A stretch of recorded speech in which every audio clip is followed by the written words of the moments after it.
بسم الله الرحمن الرحيم. والذين يؤذون المؤمنين والمؤمنات بغير ما اكتسبوا فقد احتملوا بهتانا وإثما مبينا.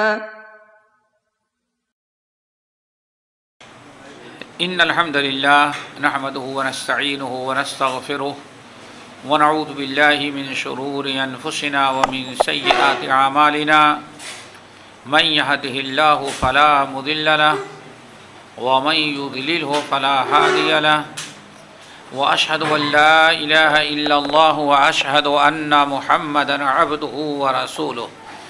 يا أيها الذين آمنوا اتقوا الله حق تقاته ولا تموتن إلا وأنتم مسلمون. يا أيها الناس اتقوا ربكم الذي خلقكم من نفس واحدة وخلق منها زوجها وبث منهما رجالا كثيرا ونساء واتقوا الله الذي تساءلون به والأرحام إن الله كان عليكم رقيبا. يا أيها الذين آمنوا اتقوا الله وقولوا قولا سديدا يصلح لكم أعمالكم ويغفر لكم ذنوبكم ومن يطع الله ورسوله فقد فاز فوزا عظيما.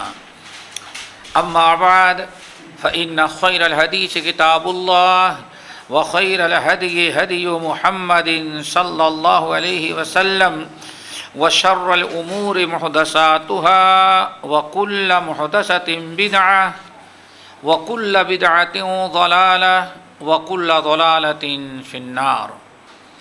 فأعوذ بالله السميع العليم من الشيطان الرجيم. بسم الله الرحمن الرحيم.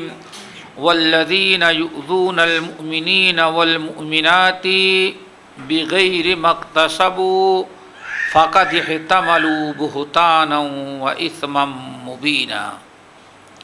محترم سامعین، دینی ماں اور بہنوں، اس سورہ احزاب کی میں نے ایک بڑی مشہور آیت پڑھی ہے اور یہی آیت آج کے درس کا موضوع ہے. اسی آیت کے متعلق کچھ باتیں ہم کریں گے. اللہ تعالیٰ سے دعا کرتے ہیں کہ اللہ تعالیٰ ہم سب کو عمل کی توفیق نصیب فرمائے. اسلام کے اندر مومن کی بڑی عظمت اور اس مومن کا بڑا وقار اور اونچا مقام و مرتبہ ہے.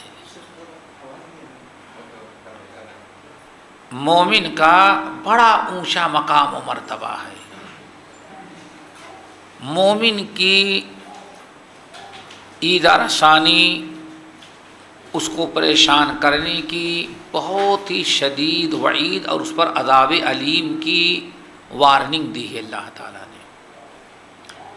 ہر مسلمان کے لیے ضروری ہے کہ اپنے مسلمان بھائی سے محبت کرے، عزت کرے، اس کی تکریم اور احترام کرے، اپنے مومن بھائی کو ہر اعتبار سے توہین سے بچائے اور اس کی تذلیل اور تحقیر نہ کرے. رب العالمین اس آیت میں فرماتے ہیں والذین یؤذون المؤمنین والمؤمنات بغیر ما اکتسبوا. جو لوگ بلا وجہ مومنوں کو تنگ کرتے ہیں، جو لوگ بلا وجہ مومنہ عورتوں کو تنگ کرتے ہیں، والذین یؤذون المؤمنین والمؤمنات، اور جو لوگ مومن مردوں اور مومنہ عورتوں کو تنگ کرتے ہیں، تکلیف پہنچاتے ہیں، چاہے زبان سے ہو یا ہاتھ سے ہو، گفتار اور کردار کے ذریعے ہو یا اشارے اور کنایے سے ہو. جو لوگ مومن مرد اور مومنہ عورتوں کو ایذا و تکلیف پہنچاتے ہیں بلا وجہ، اللہ تعالیٰ فرماتے ہیں فَقَدْ احْتَمَلُوا بُهْتَانًا وَإِثْمًا مُبِينًا. تو انہوں نے بہت بڑے گناہ کا ارتکاب کیا. اور اسی چیز کا تذکرہ رب العالمین نے دوسرے مقام پر بھی کیا ہے. یہ سورہ احزاب کی آیت اس کے متعلق امام قرطبی رحمۃ اللہ علیہ نقل کرتے ہیں کہ ایک دن امیر المومنین عمر ابن الخطاب رضی اللہ تعالی عنہ نے سید القراء ابی ابن کعب رضی اللہ تعالی عنہ کو بلایا اور فرمایا یا ابی قرأت البارحۃ آیۃ فضعتنی، رات کو میں تہجد کی نماز پڑھتے ہوئے ایک آیت پر گزرا، ایک آیت پڑھی جس نے مجھے بہت ہی زیادہ ڈرا دیا ہے، میں تو بہت ہی زیادہ پریشان ہو گیا اور اندازہ لگ رہا ہے کہ اس آیت میں جو وعید بیان کی گئی ہے اس کا میں مستحق بن چکا ہوں۔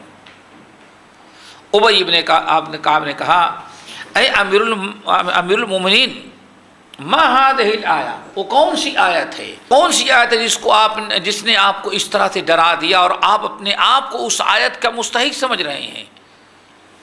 امیر المومنین عمر ابن الخطاب رضی اللہ تعالیٰ عنہ نے سورہ احزاب کی ہی آیت تلاوت کی، والذین یؤذون المؤمنین والمؤمنات بغیر ما اکتسبوا، جو لوگ بلا وجہ مومن مرد یا مومنہ عورتوں کو ایذا پہنچاتے ہیں وہ یاد رکھیں فقد احتملوا بہتانا و اثما مبینا، انہوں نے رب العالمین کے نزدیک بہت بڑا گناہ کر ڈالا اور وہ بھی اثم مبین ہے، کھلا ہوا جرم کر ڈالا انہوں نے۔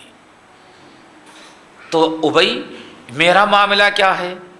میں خلیفہ ہوں، میں امیر ہوں، انا اضربہم وانہرہم، مجھے کبھی ان کو سدھارنے کے لیے مارنے بھی پڑتے ہیں اور ڈانٹنا بھی پڑتا ہے۔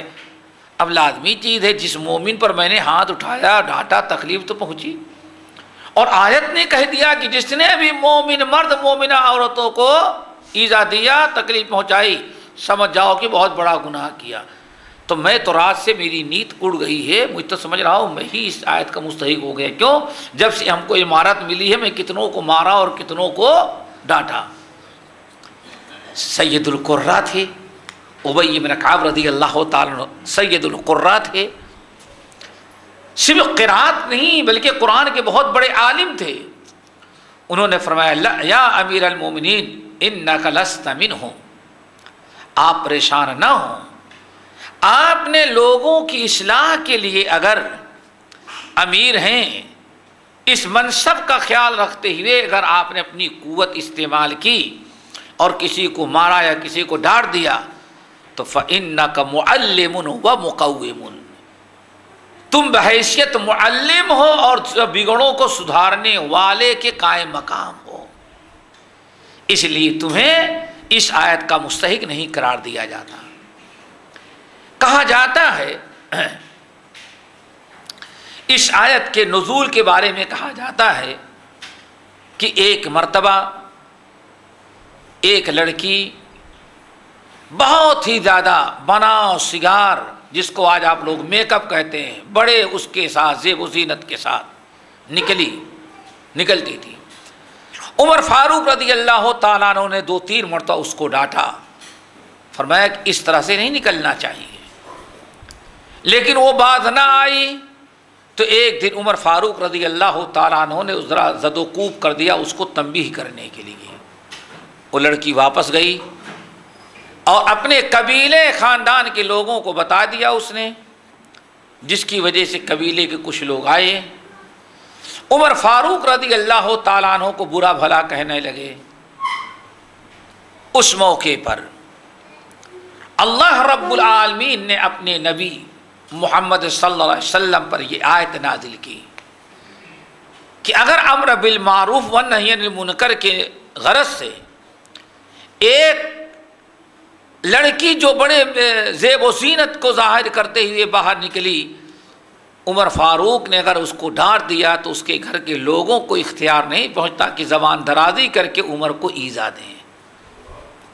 یہ آیت نازل ہوئی والذین یؤذون المؤمنین والمؤمنات بغیر ما اکتسبوا فقد احتملوا بہتانا و اثما مبینا۔ نبی علیہ السلام نے بلایا قبیلے کے لوگوں کو اور یہ آیت پڑھ کے سنا دی کہ تم لوگوں نے عمر کو جو ایذا پہنچائی ہے، باتیں سنا کر کے، زبان درازی کر کے، وہ کوئی معمولی گناہ نہیں ہے۔ رب العالمین نے تم لوگوں کے متعلق آیت نازل کر دی ہے کہ جس نے بھی بلا وجہ کسی مومن مرد یا مومن عورت کو ایذا دیا فقد احتملوا بہتانا و اثما مبینا، تو بہت بڑے گناہ کا اس نے ارتکاب۔ حضرت ام المومنین عائشہ رضی اللہ تعالی عنہا، یہ بڑی عجیب تفسیر ہے۔ اس حدیث کو سننے کے بعد اندازہ لگتا ہے کہ ایک مومن کو ایذا دینا، میں نے شروع میں کہا چاہے زبان سے ایذا دینا، ہاتھ سے دینا، اشارے سے دینا، کنایے سے اپنے چال چلن کے ذریعے مومن کو ایذا پہنچانا، کتنا بدترین گناہ ہے اور کتنا بدترین جرم ہے۔ آنے والی حدیث کے بارے سے اندازہ لگائیے۔ حضرت ام المومنین عائشہ رضی اللہ تعالی عنہ کہتی ہیں کہ رسول اللہ صلی اللہ علیہ وسلم نے ایک موقع پر اپنے اصحاب سے پوچھا، صحابہ کرام سے پوچھا، ای الربا اربا، تم لوگ بتا سکتے ہو کہ سب سے بڑا ربا اور سود کیا ہے؟ آپ نے کسی اور گناہ کا تذکرہ نہیں کیا بلکہ ربا کا، سود کا۔ اتدرون ای الربا اربا، سب سے بدترین سود، تمام سودوں میں ربا میں سب سے بڑا اور گھناؤنا اور بڑا سود کیا ہے؟ صحابہ کرام نے کہا اللہ و رسولہ عالم۔ صحابہ کرام نے تو یہی سنا تھا۔ ذرا سوچیں کہ اللہ رب العالمین نے سود کو احل اللہ البیع وحرم الربا، اللہ تعالیٰ نے تجارت کو حلال قرار دیا اور سود اور ربا کو حرام قرار دیا۔ اور پھر ذرا سود کی وعید ذرا سنو، فَأَذَنُوا بِحَرْبٍ مِّنَ اللَّهِ وَرَسُولِهِ، اے مسلمانوں اگر تم سود سے باز نہیں آتے تو اللہ اس کے رسول سے جنگ کرنے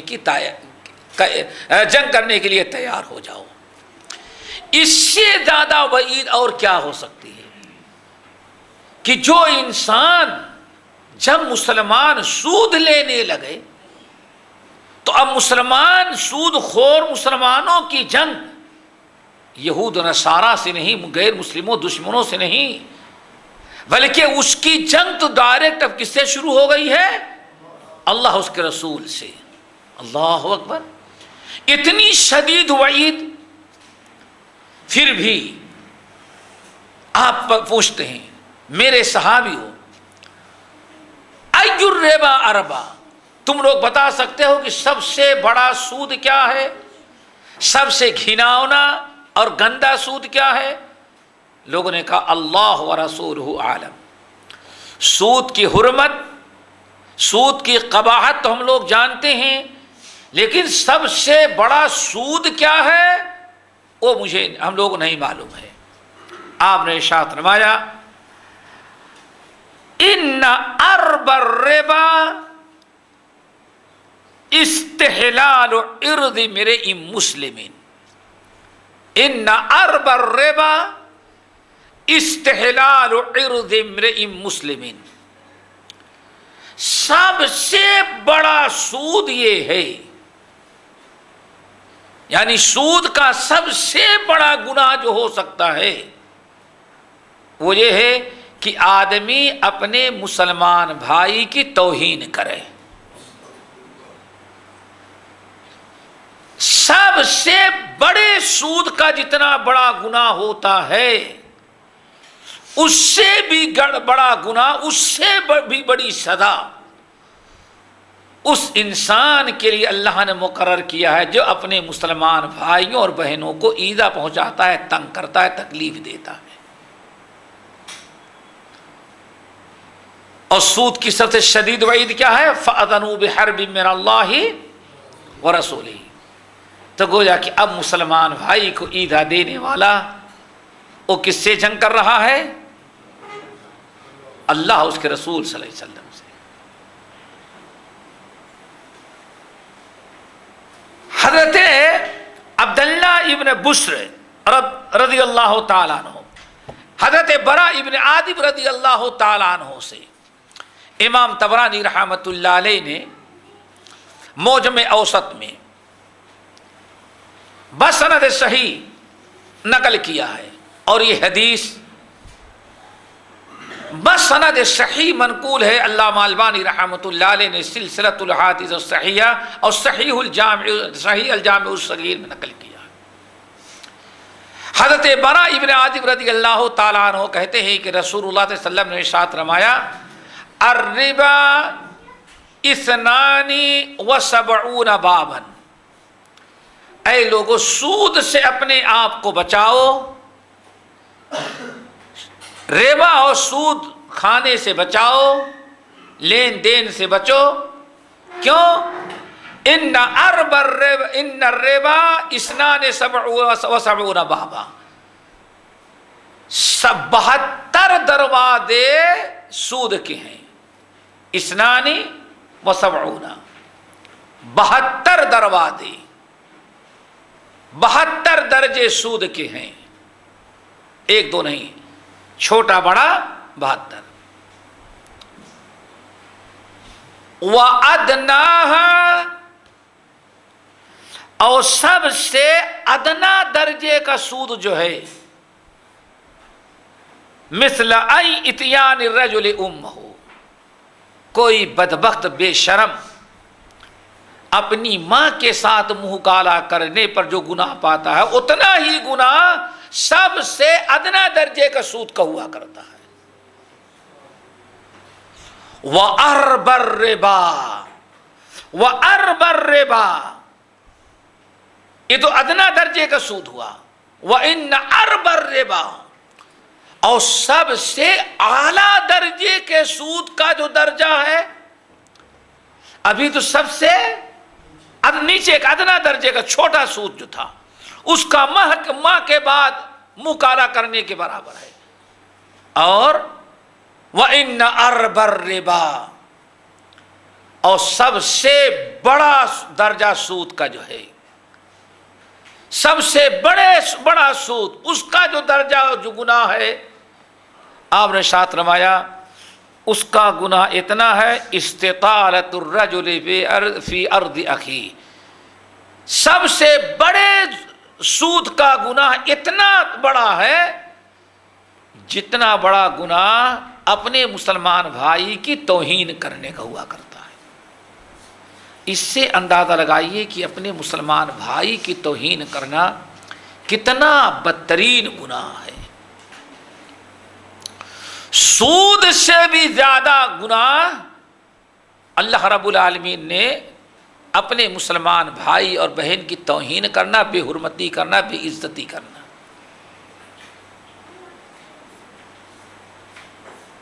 امام ترمذی رحمۃ اللہ علیہ سنن کے اندر کتنا اونچا مقام و مرتبہ ہے۔ اس پوری کائنات میں ساری مخلوقات میں مومن سے زیادہ عزیز اللہ تعالیٰ کے ہاں کوئی دوسری مخلوق نہیں ہے۔ سوچو ذرا سا، اس زمین پر آباد رہنے والی مخلوقات، چاہے جاندار ہو یا غیر جاندار، ایک مومن سے زیادہ قابل احترام کوئی دوسری مخلوق نہیں ہے۔ چنانچہ امام ترمذی رحمۃ اللہ علیہ اپنی سنن میں حضرت عبداللہ ابن عمر ابن الخطاب رضی اللہ تعالی عنہما سے روایت کرتے ہیں کہ ایک دن نبی علیہ السلام منبر پر تشریف لائے، اور منبر پر آنے کے بعد خطابنا، بڑے بلند آواز سے نبی علیہ السلام نے خطبہ دیا، اور خطبہ دیتے ہوئے بڑے ہی بلند آواز میں خطاب کرتے ہوئے آپ نے فرمایا یا معشر من اسلم بلسانہ، یا معشر من اسلم بلسانہ ولم یفض الایمان الی قلبہ، اے وہ لوگو جنہوں نے زبان سے کلمہ تو پڑھ لیا ہے، اپنے اسلام کا اعلان کر دیا ہے، لیکن ابھی دل میں ایمان پیوست نہیں ہوا ہے۔ مومن اسی وقت کامیاب ہوتا ہے جب اس کو بشاشت قلب حاصل ہو جائے۔ بشاشت قلب کے بغیر مومن کا ایمان کامیاب نہیں بنا سکتا۔ بشاشت قلب کیا ہے؟ اسپنج دیکھا ہے؟ اسپنج کیا کہتے ہیں ہم لوگ؟ اسپنج، کہیں پانی گرا ہو اس پر اسپنج ڈال دیں تب کیا ہوتا ہے؟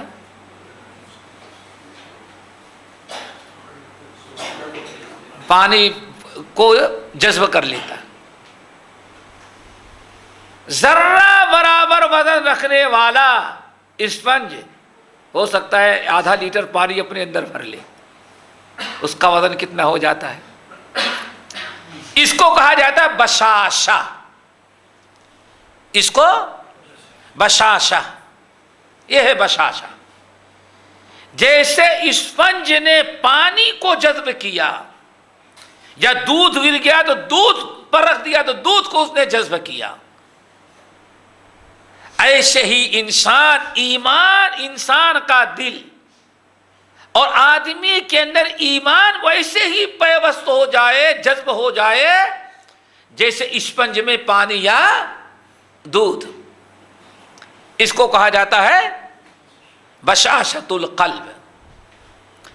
جب ایک مومن کو بشاشت القلب حاصل ہو جاتا ہے تو اسپنج کو اگر پانی پہ ڈالیں گے، پانی کو جذب کر رکھا ہے تو اس کو اٹھائیں گے، نچوڑیں گے تو شراب نہیں ٹپکے گی، اس سے کیا ٹپکے گا؟ پانی۔ اور اگر دودھ اس نے جذب کر رکھا ہے تو اس سے دودھ دبائیں گے تو دودھ ٹپکے گا۔ ایک مرد مومن اگر سچے معنوں میں ایمان اس کے دل میں داخل پیوست ہو چکا ہے اور اسے بشاشت قلب حاصل ہے تو اب مومن سے جتنے اعمال سرزد ہوں گے وہ ایمان کے ہوں گے، اسلام کے ہوں گے، اللہ کے رسول صلی اللہ علیہ وسلم کی فرما برداری کے ہوں گے، اللہ تعالیٰ کی رضا اور تقرب کے ہوں گے۔ اور اگر اسلام کی بشاشت نہیں ہے، کفر اور شرک کی بشاشت ہے، یہودیت اور عیسائیت دلوں میں پیوست ہے، تو شراب اگر اسپنج نے شراب کو جذب کر رکھا ہے تو اس کو دبائیں گے تو حرام چیز ہی ٹپکے گی، کبھی آب زمزم اور دودھ نہیں ٹپکے گا اس سے۔ اسی لیے کمال ہے بشاشت قلب کو۔ اللہ تعالیٰ سب کو بشاشت قلب نصیب فرمائے۔ آپ نے ارشاد فرمایا بلند آواز ممبر پر، مسجد نبوی کے ممبر پر کھڑے ہو کر کے بلند آواز یا معاشر من اسلم بلسانہ ولم یفض الایمان الی قلبہ، اے مدینے کے باشندوں، کلمہ پڑھنے والوں، وہ لوگ جن کے دلوں میں ایمان، جو کل زبان سے کلمہ تو پڑھ چکے ہیں لیکن ابھی دلوں میں ایمان، دل تک ایمان پہنچا نہیں ہے۔ زبان سے کہہ دیا لا الہ الا اللہ، اللہ تو کیا حاصل، دل و دماغ مسلمان نہیں تو کچھ بھی نہیں۔ تو معاملہ یہ کہ آدمی کا دل مسلمان ہو جائے، بشاشت قلب ہو۔ آپ اعلان فرماتے یا معاشر من اسلم بلسانہ ولم یفض الایمان الی قلبہ، اے کلمہ پڑھنے والو جو زبان سے کلمہ تو پڑھ لیے، اسلام کا دعویٰ کر رہے ہو، ولم یفض الایمان الی قلبہ، لیکن ابھی ایمان دل میں پیوست نہیں ہوا ہے۔ خبردار، لا تؤذوا المسلمین، لا تؤذوا المسلمین ولا تعیروہم ولا تتبعوا عوراتہم۔ آپ نے خطبے ممبر پر کھڑے ہونے کے بعد جو بلند آواز سے خطبہ دیا، نہ توحید ہے، نہ روزہ نماز ہے، نہ اور کوئی حکام ہے، اکرام مسلم اور احترام مومن ہے۔ آپ فرماتے ہیں اے لوگوں جو زبان سے کلمہ تو پڑھ رہے ہو لیکن ابھی دل میں ایمان پیوست نہیں ہوا ہے، خبردار، لا تؤذوا المسلمین، مسلمانوں کو تکلیف نہیں دیا کرو، لا تؤذوا المسلمین، مسلمانوں کو ایذا نہیں پہنچاؤ، ولا تعیروہم، اور خبردار مسلمان بھائیوں کو کبھی آر نہیں دلانا، آر بھی نہیں دلاؤ۔ آر دلانا جانتے ہو نا؟ کسی تمہارے عیب کو ذکر کر کے تم کو شرمندہ کرنا، تمہارا باپ ایسا تھا، تمہاری ماں ایسی ہے، ہم سے زیادہ باتیں نہ کرو، ہمیں معلوم ہے ورنہ سارا پردہ تمہارا کھول دیں گے۔ اسی کو کیا کہا جاتا ہے؟ آر دلانا۔ لا تؤذوا المسلمین ولا تعیروہم ولا تتبعوا عوراتہم، آپ نے 3 چیزوں سے منع کیا۔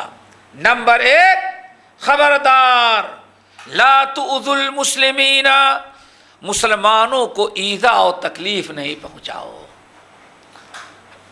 مسلمانوں کو ایذا تکلیف پہنچانے والا آدمی پکا مسلمان نہیں ہو سکتا۔ اسی لیے آپ نے صحیح بخاری کی روایت میں فرمایا المسلم من سلم المسلمون من لسانہ ویدہ، المسلم من سلم المسلمون من لسانہ ویدہ، مسلمان وہ ہے جو اپنے مسلمان بھائیوں کو اپنے زبان اور ہاتھ کے شر سے محفوظ رکھتا ہو۔ لا تؤذوا المسلمین ولا تعیروہم، اور اپنے مسلمان بھائیوں کو آر نہیں دلاؤ، شرمندہ نہیں کرو۔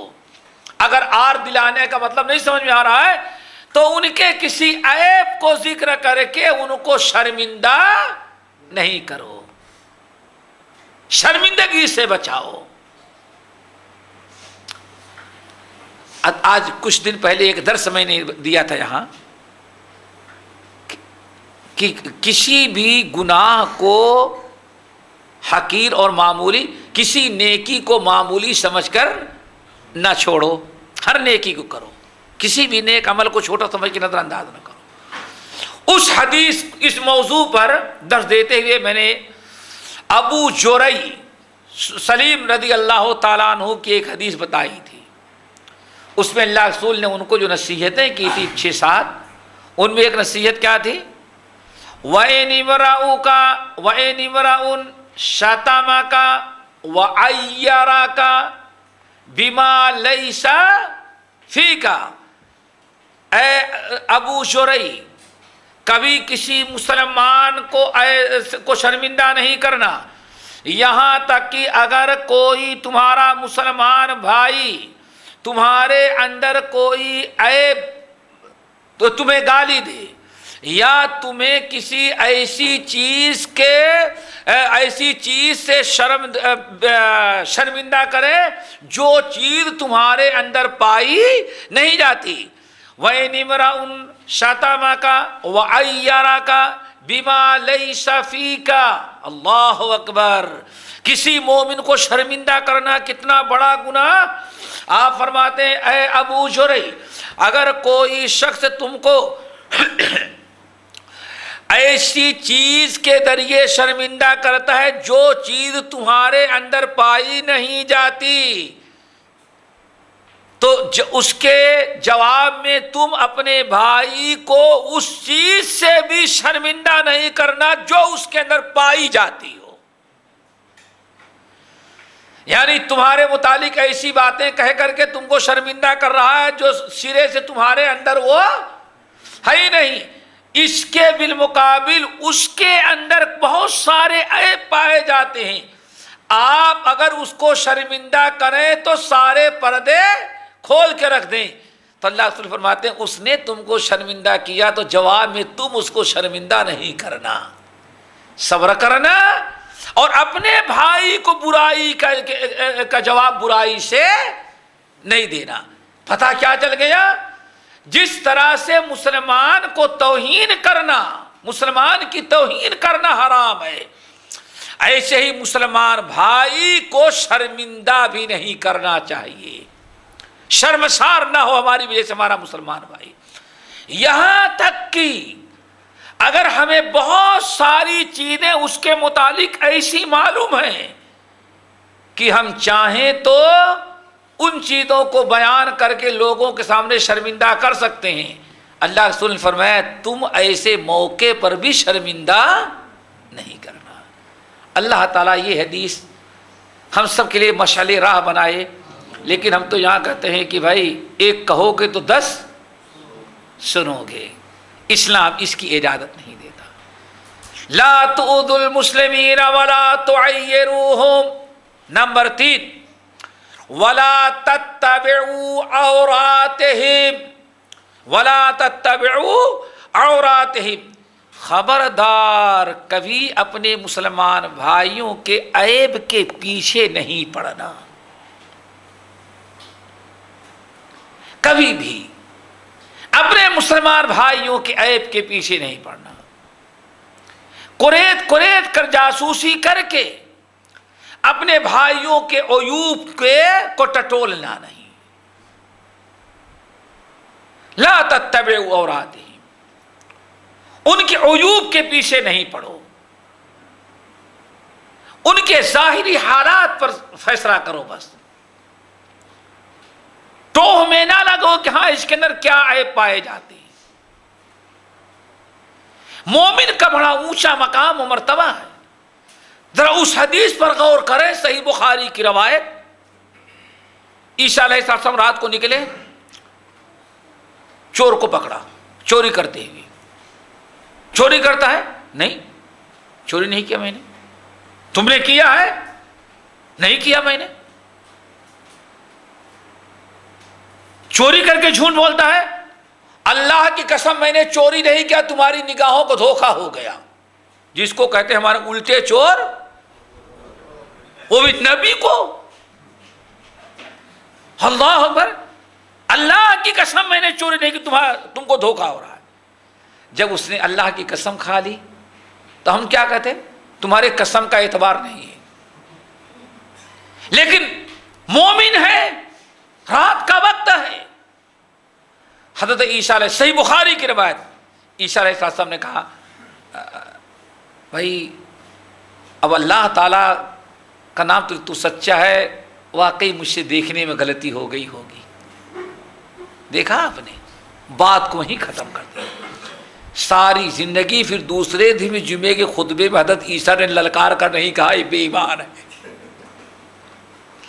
عیب پر پردہ ڈالو. بھئی ایک شخص زبان سے قسم کھا رہا ہے نہیں کیا میں نے، ہمیں کون سا اس کا حساب دینا ہے؟ بھائی حساب تو کون لینے والا ہے؟ اللہ. ہمیں عام طور پر چاہیے گناہوں پر پردہ ڈالا جائے، اور اس کا بڑا اونچا مقام و مرتبہ ہے. نبی علیہ السلام نے ارشاد فرمایا بس 2 فضیلتیں سنا دی. ایک صحیح مسلم کی حدیث، آپ نے فرمایا من ستر علی اخیہ المسلم سترہ اللہ یوم القیامہ. صحیح مسلم کی حدیث، بڑی طویل حدیث ہے. جو مسلمان دنیا میں اپنے کسی مسلمان بھائی کے عیب پر ڈالے گا تو اس کے بدلے قیامت کے دن اللہ تعالیٰ عیب ڈالنے والے کے سارے عیوب اور گناہوں پر پردہ ڈال دے گا. معمولی سے یہ مقام مرتبہ ہے. لیکن کیا ہے، گناہ پر پردہ ڈالنے میں ہم کو مزہ نہیں آتا، اس کے پھیلانے میں ہم کو ٹیسٹ آتا ہے، مزہ ملتا ہے. اگر انسان کو یہ خیال ہو جائے کہ ہم نے ان کے اندر کوئی عیب دیکھ لیا، اپنے اس مسلمان بھائی کو اگر عیب سے بدنامی سے بچا لیں تو اس کے بدلے قیامت کے دن لوگوں کے سامنے ہمیں بدنامی سے اللہ تعالیٰ بچا لے گا.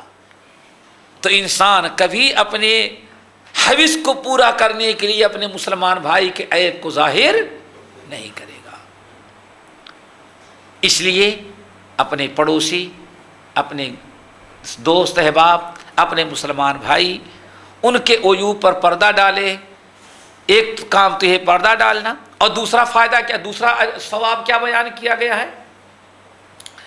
آپ نے ارشاد فرمایا جو مسلمان اپنے کسی مسلمان بھائی کے عیب پر، گناہ پر پردہ ڈالے گا تو اللہ تعالیٰ کے ہاں اس کو ایک لڑکی زندہ بچا لینے کے برابر اجر و ثواب دے گا.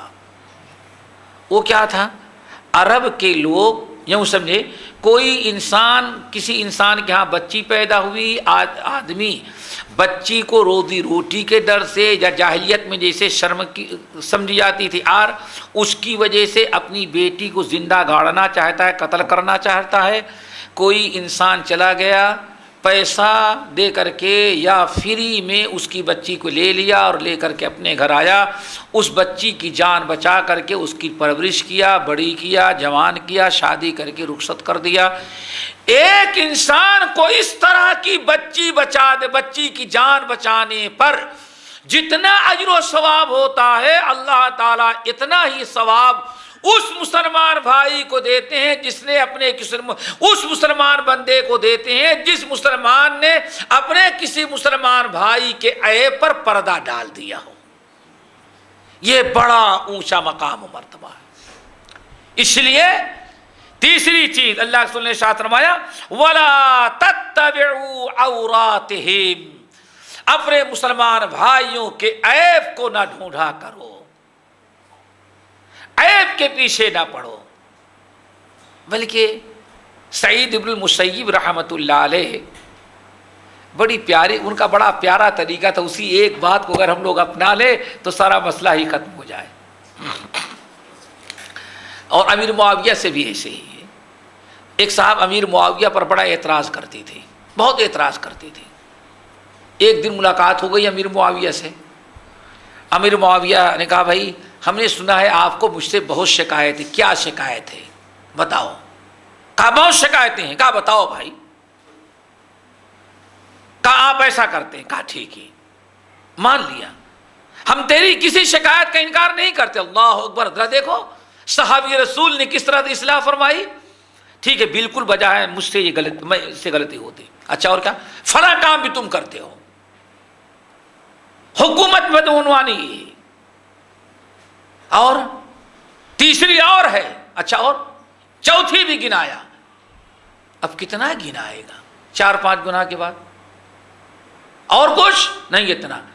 کہا اچھا میرے بھائی اتنے عیب اتنی غلطیاں تو ہماری ہیں، لیکن جب سے مسلمان ہوا یا جب سے میں امیر بنا اس وقت سے لے کر کے ذرا کچھ میری نیکیاں بھی تو گنائے. کیا میں نے زندگی بھر گناہ ہی کیا ہے؟ آخر نیکیاں بھی تو میں نے کی ہیں کچھ. اب سوچو ذرا سا، صحابی رسول ادھر ان کو بڑا اعتراض. جب امیر معاویہ رضی اللہ تعالیٰ نے کہا اللہ کے بندے جتنی شکایتیں ہیں ہم سب کو تسلیم کرتے ہیں، لیکن ذرا بتا کہ اس کے بھی ساتھ ساتھ میری کچھ خوبیاں بھی ہیں کہ نہیں ہیں؟ ہوں گی خوبیاں، نہیں کچھ گناؤ تو. خاموش ہے. اچھا فلاں کام کس نے کروایا؟ نہیں وہ آپ کے ذریعے ہوا. دین کا فلاں کام کس سے ہوا؟ آپ کے ذریعے. فلاں ملک کس نے فتح کیا؟ آپ گناتے جا رہے ہیں. کہا کہ اور گنے؟ کہا نہیں بہت کچھ کیا لیکن یہ ہے. کہا میرے بھائی تم کیسے آدمی ہو کہ صرف ہماری چند برائیوں پر نگاہ رکھتے ہو، سینکڑوں نیکیوں پر نگاہ نہیں رکھتے؟ حالانکہ اللہ تعالیٰ تو رب العالمین ہو کر کے قیامت کے دن جنت اور جہنم کا فیصلہ نیکیوں برائیوں دونوں کو دیکھے گا.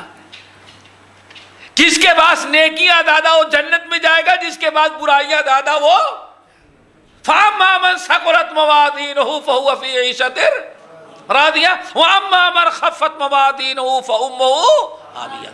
یہاں اللہ تعالیٰ جنت و جہنم کا جو فیصلہ کرتا ہے ان نیکیوں برائیوں کو دونوں دیکھتا ہے رب العالمین ہو کر کے. ہمارے مسلمان بھائی ہو کر کے کتنا بڑے ہم پر ظلم کرتے ہو، ہمارے چند گناہوں کو دیکھتے ہو، زندگی بھر کے نیک کام کو تو بھلا دیتے ہو. اللہ اکبر.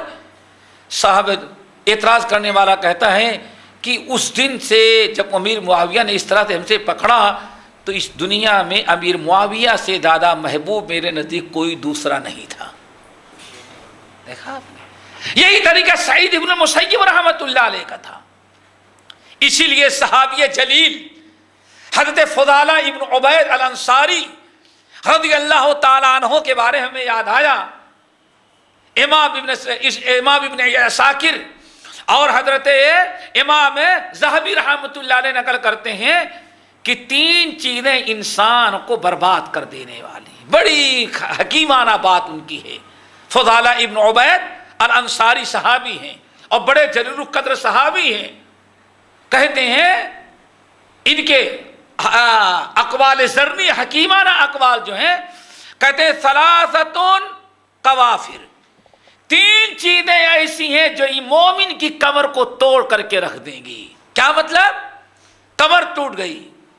ایک انسان زندگی بھر اولاد کو پڑھایا لکھایا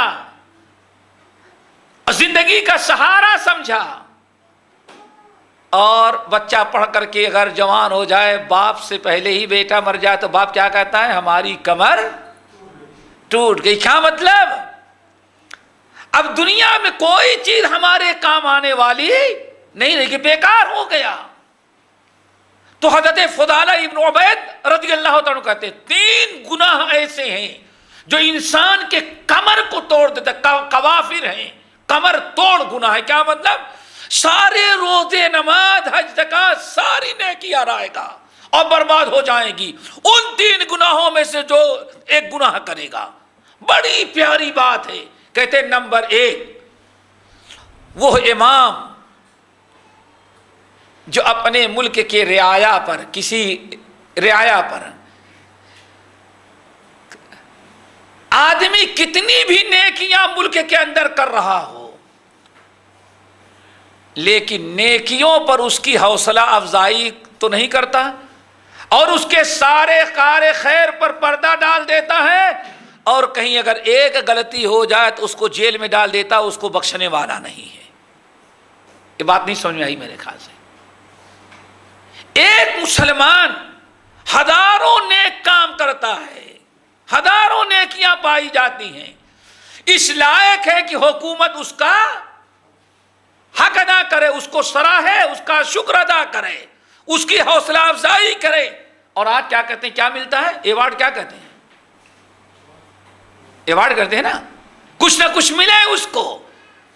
لیکن اتنی خوبیوں پر تو نگاہ نہیں، کہیں ایک غلطی ہو گئی تو چھوڑنے والا اس کو نہیں چھوڑے گا. نمبر 2 ذرا غور سے سنیں. کمر توڑ.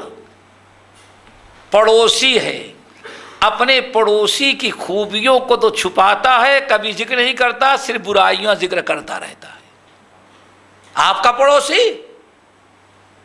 آپ کے اندر ہزار نیکیاں ہیں، تہجد گزار ہیں، امانت دار ہیں، سچے ہیں، 100 مسلات کے پابند ہیں، لیکن ایسا بدبخت پڑوسی ہے، ایک عیب آپ کے اندر دیکھ لے تو جہاں بیٹھے گا شکایت کرتا رہے گا، اور ہزاروں خوبیاں جو آپ کے اندر ہیں پڑوسی اس کو، لوگوں سے کبھی نہیں کہتا بھائی یہ عیب تو ہے لیکن ہمارا پڑوسی بہت خوبیوں والا ہے، نہیں کرتا.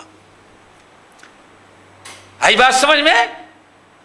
یعنی ہمیشہ آپ اپنے پڑوسی کے خوبیوں پر نگاہ رکھیں، اگر اس سے 2-4 کوتاہیاں ہو رہی تو اس پر پردہ ڈالیں، نہ یہ کہ ساری خوبیوں کو تو بھلا دیں، نظر انداز کریں، کبھی کسی سے اس کی تعریف ہی نہ کریں، لیکن اس سے ایک غلطی ہو جائے تو اسی ایک غلطی کے بنا پر پورے گھر والوں کو آپ بدنام کرتے پھریں.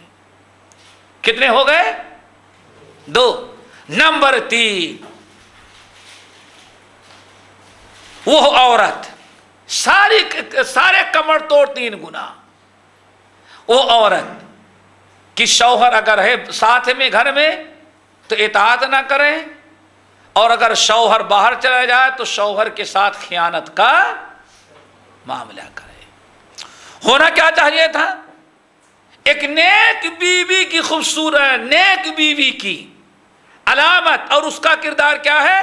ان امرها اطاعت ہو، شوہر حکم دے تو اس کی اطاعت کرے، وَإِنْ غَابَ عَنْهَا حَافِظَتْ ہو، اور اگر شوہر کہیں غائب باہر ہو چلا جائے تو شوہر اپنے جان اور عزت اور شوہر کے مال کی حفاظت کرے۔ لیکن فضالہ ابن عبید رضی اللہ تعالیٰ عنہ کہتے ہیں اور کمر توڑ گناہوں میں سے وہ عورت ہے جس کے روزے نماز حج زکات ساری نیکیاں برباد ہو گئی، اس نے گناہ کر کے کمر توڑ لیا اپنی۔ کیا گناہ کیا؟ شوہر ہے تو نافرمانی کرے گی، اور شوہر باہر چلا جائے تو مال اور اپنے ذات میں شوہر کی خیانت کرے گی۔ تو بات اصل عرض کر رہا تھا میرے بھائیوں کہ اللہ کے رسول نے خطبہ دیتے ہوئے کیا فرمایا؟ یا معاشر من اسلم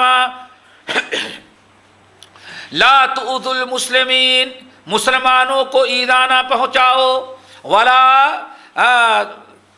تطیروہم، مسلمانوں کو آر نہ دلاؤ، اور کیا نہ کرو، ولا تتبعوا عوراتہم، مسلمانوں کے عیب کے پیچھے عیب نہ ڈھونڈو بلکہ مسلمانوں کے عیوب پر پردہ ڈالو۔ پھر آگے کیوں؟ اگر تم اپنے مسلمان بھائیوں کے عیب جوئی سے باز نہیں آؤ گے، اپنے مسلمان بھائیوں کو ایذا پہنچاؤ گے، ان کو شرمندہ کرتے رہو گے اور ان کے گناہوں کے پیچھے پڑو گے تو یاد فَإِنَّهُ مَن تَتَبَّعَ عَوْرَةَ أَخِيهِ تَتَبَّعَ اللَّهُ عَوْرَتَهُ، جو مسلمان اپنے مسلمان بھائی کے عیب کے پیچھے پڑتا ہے تو اللہ اس کے عیب کے پیچھے پڑ جاتے ہیں۔ اور پھر وَمَن تَتَبَّعَ اللَّهُ عَوْرَتَهُ يُفْضِحُهُ وَلَوْ فِي جَوْفِ رَحْلِهِ، آپ نے ارشاد فرمایا اور جب اللہ تعالیٰ کسی مسلمان کے عیوب کے پیچھے پڑ جائے تو بند کوٹھری میں بھی گناہ کرتا ہے تو اللہ تعالیٰ اس کے گناہ کو عام کر دیتے ہیں۔ اس لیے شرافت یہی ہے کہ اپنی زبان کو بچاؤ اور اپنے مسلمان بھائیوں کے عیب کے پیچھے پڑنے کے بجائے اپنے عیب پر نگاہ رکھو۔ لیکن افسوس صد افسوس، اللہ رسول فرماتے ہیں تمہاری بھی عجیب خصلت ہے، انسان لوگوں کی بھی عجیب خصلت ہے، اپنے مسلمان بھائی کے آنکھ میں تنکا تو نظر آتا ہے، یعنی ذرہ برابر کوئی آپ کے اندر گناہ ہو تو غلطی وہ نظر آتا ہے، اور خود اپنی آنکھ میں کھجور کا جھاڑ بھی رہتا ہے تو اس کو نظر نہیں آتا۔ سمجھ گئے نا؟ اللہ اکبر، کتنی پیاری حدیث۔ یبصر احدکم، تم میں سے کسی کے عیب کے پیچھے پڑتا ہے تو آنکھ کا تنکا بھی دیکھتا ہے، وینسی الجزع، اور بڑا سا کھجور کا تنا اپنی آنکھ میں پہاڑ برابر خود گناہ کرتا ہے، اپنے گناہوں پر نگاہ نہیں رکھتا۔ اللہ اس بری خصلت سے بچائے۔ پھر حضرت عبداللہ ابن عمر رضی اللہ تعالیٰ عنہما اس حدیث کو جرا بھی ہیں، ایک مرتبہ خانہ کعبہ پر نگاہ پڑی تو کہنے لگے اے خانہ کعبہ ما اعظمک وَأَعْظَمَ حُرْمَتُكَ وَلَكِنَّ الْمُؤْمِنُ أَعْظَمُ حُرْمَةً عِنْدَ اللَّهِ مِنْكَ۔ حج کے لیے جب آئے خانہ کعبہ سامنے آیا تو کہتے ہیں اے خانہ کعبہ، اللہ تمہیں آپ کی عزت جانتا ہوں، اللہ نے تیرا کیا مقام و مرتبہ رکھا ہے ہمیں سب کچھ معلوم ہے، لیکن یاد رکھنا مومن کا مقام و مرتبہ اللہ تعالیٰ کے نزدیک تجھ سے بھی زیادہ بڑھا ہوا ہے۔ ایک مومن کا مقام، میں نے کہا اس کائنات اس زمین پر کسی چیز کا مقام و مرتبہ مومن سے بڑھا ہوا نہیں ہے۔ اس لیے ایک حدیث اور سنا دیں، نبی علیہ السلام کا فرمان جس کو سننے کے بعد مومن کا اکرام، مومن کا احترام، مومن کا مقام و مرتبہ واضح ہو کے آتا ہے۔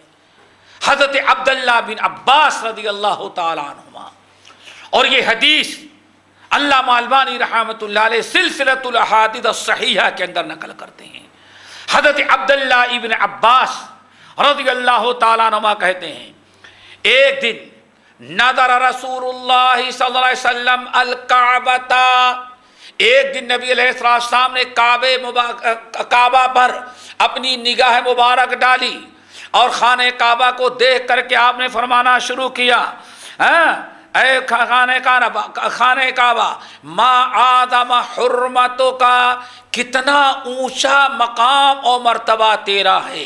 اور کہتے ہیں دوسری روایت میں کیا ہے، کہتے ہیں کہ اللہ رسول نے فرمایا خانہ کعبہ کو دیکھا، فرمایا مرحبا بک ببیت، مرحبا بک ببیت ما آدم کا و آدم حرمتوں کا، مرحبا اے خانہ کعبہ، تیری کیا عظمت ہے، تیرا کیا مقام ہے، تیری کیا نرالی شان ہے، تجھ جیسا مقام کائنات میں کسی کا نہیں ہے۔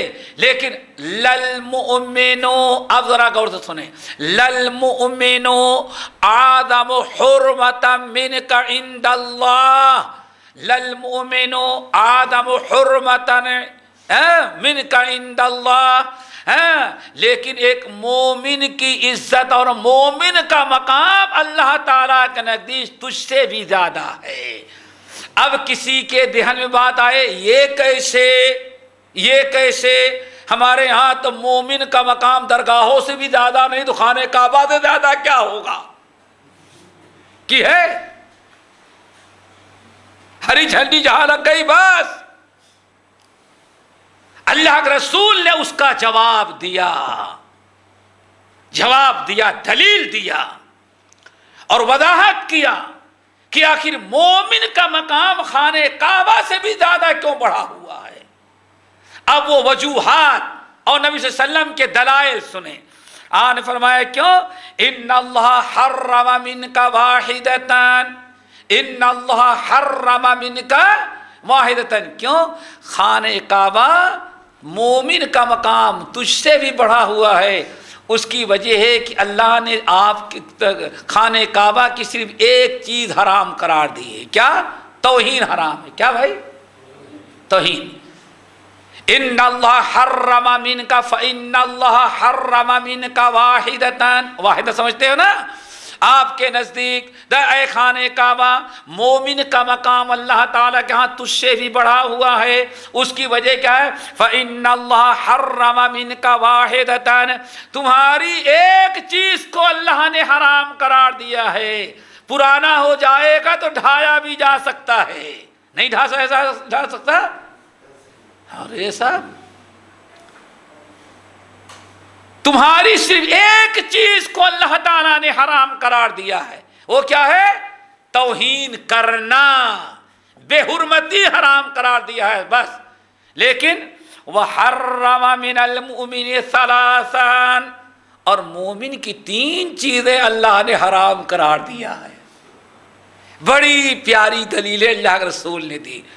فَإِنَّ اللَّهَ حَرَّمَ مِنْكَ وَاحِدَةً، اللہ نے صرف ایک چیز خانہ کعبہ تیری حرام قرار دیا ہے، وہ خانہ کعبہ کی بے حرمتی کرنا ہے، یہی ہے نا۔ وَمَن يُعَظِّمْ شَعَائِرَ اللَّهِ فَإِنَّهَا مِن تَقْوَى الْقُلُوبِ، لیکن وَحَرَّمَ مِنَ الْمُؤْمِنِ ثَلَاثًا، لیکن مومن سے تو اللہ، مومن کی تو اللہ نے تین چیزیں حرام قرار دیا ہے۔ وہ کیا ہے، نمبر ایک، غور سے سنو، نمبر ایک حرم، مومن کی تین چیزیں، نمبر ایک دمہ، نمبر دو ومالہ، نمبر تین وَأَن يُظَنَّ بِهِ ظَنَّ السُّوءِ أَوْ كَمَا قَالَ علیہ السلام۔ مومن کی تین چیزیں حرام قرار دیا ہے۔ نمبر ایک، مومن کا خون حرام قرار دیا ہے، ٹھیک ہے نا۔ نمبر دو، مومن کا مال بلا اجازت کھانا اللہ نے حرام قرار دیا ہے۔ نمبر تین، وَأَن يُظَنَّ بِهِ ظَنَّ السُّوءِ، اور مومن کے متعلق برا گمان کرنا بھی حرام قرار دیا ہے۔ تو خانہ کعبہ تیری ایک چیز اللہ نے حرام قرار دیا ہے، اور مومن کی 3 چیزیں، مومن کا خون حرام ہے، مومن کا مال حرام ہے، اور مومن کے متعلق بدگمانی کرنا اللہ رب العالمین حرام قرار دیا ہے۔ ہمیشہ مومن کے متعلق اچھا گمان، یا ایھا الذین آمنوا اجتنبوا کثیرا من الظن ان بعض الظن اثم واحسنوا بالظن، مومن کے ساتھ اچھا گمان رکھو، کیوں؟ مومن کے ساتھ اچھا گمان کرنا بھی اللہ تعالیٰ کی بہترین عبادت ہے۔ اللہ تعالیٰ ہم سب کو عمل کی توفیق نصیب فرمائے۔ نبی علیہ السلام نے ہمیں تمام مومن بھائیوں کی عزت، تکریم اور تعظیم کرنے کا حکم دیا ہے۔